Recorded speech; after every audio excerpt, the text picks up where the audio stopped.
म्हणा जय हरी. आपली पार्टी जय हरी म्हणावं जरा मोठे ना. आपली पार्टी जय हरी. जय हरी ओ माऊली. आत्ताच महाराजांनी पुरावे इकडून तिकडून गोळा करून सांगितले की शिक्षणच. पण मला सांगा आत्ता महाराज काय म्हटले शिक्षण आहे पाया आणि सुसंस्कार आहे कळ. आता मला सांगा शिक्षणाला पायाला काही एकमेकाच्या बोकांडीवर उभं करायचे.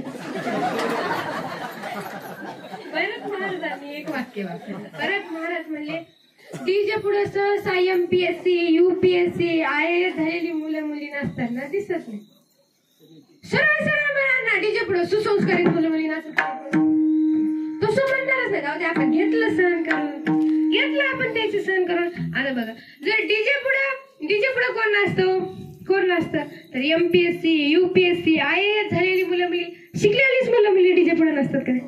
तुम्ही बघा नसतात का नाही. आपली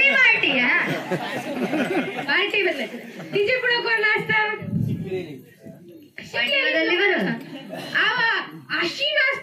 अशी नसतात नाचण्याच्या नादात वरातीत लग्नात एवढी नाचण्यात रंगून जातात एवढी रंगून जातात त्यांच्या पॅन्टी सुद्धा रंगून जातात.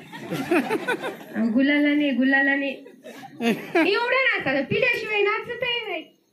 आमचे संत श्यामगिरीजी महाराज म्हणतात पिते कोण तर महाराज साधू ब्रह्मचारी इत्यादी सर्वांची नावे त्या पिणाऱ्याच्या यादीमध्ये देतात. पण संत आणि सुसंस्कारित याची नावे त्यांच्या यादीमध्ये आलेली. कारण आपल्याला सुसंस्कार कोण देत संत देतात. आणि संत आहेत. संतांनी सांगितलेल्या मार्गाने जरी तुम्ही गेले तर तुमच्या जीवनात कधीच दुःख येणार. संतांनी सांगितलेल्या मार्गाने जर तुम्ही गेले तर तुमच्या जीवनात कधीच दुःख येणार. म्हणून संतांनी सांगितलेल्या मार्गाने आज कित्येक जण शिकतात. कित्येक जण कशासाठी शिकतात पैसा कमवण्यासाठी. आई वडील मुला मुलींना शिकवतात कशासाठी शिकवतात पैसा कमवण्यासाठी. शिक्षक विद्यार्थ्यांना शिकवतात कशासाठी शिकवतात पैसा कमवण्यासाठी. आपण शिकतो कशासाठी तर पैसा कमवण्यासाठी शिक्षणासाठी लोक पाण्यासारखा पैसा खर्च करतात. कारण त्यांना माहितीये आपण शिकून आपली मुलं शिकून मोठे झाली की परत पाण्यासारखाच पैसा कमवणार. लोक शिक्षणासाठी पाण्यासारखा पैसा कमवतात. आता पाण्यासारखा म्हणजे पातळ नाही. शब्दशः अर्थ घेऊ असं जग मुलं त्याच्या वेळी अरे तू शिक्षणाच्या नावावर मला सगळा पैसा पाण्यात घातला. पाण्यात आलं बकेट घेऊन करत बसला असं.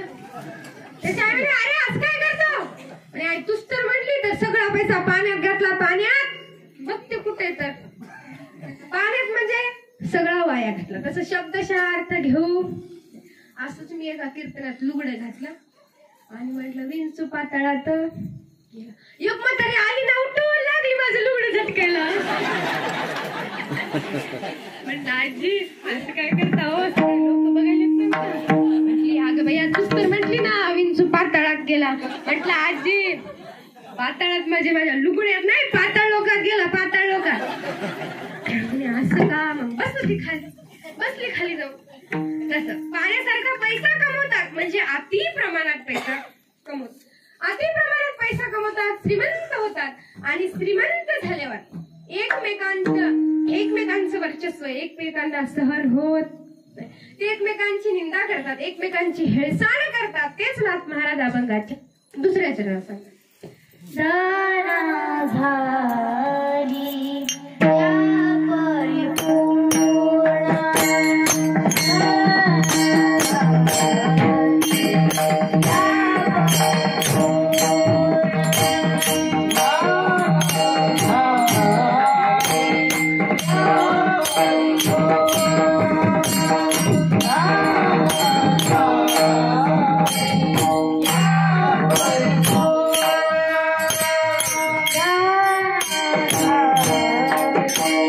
Yeah.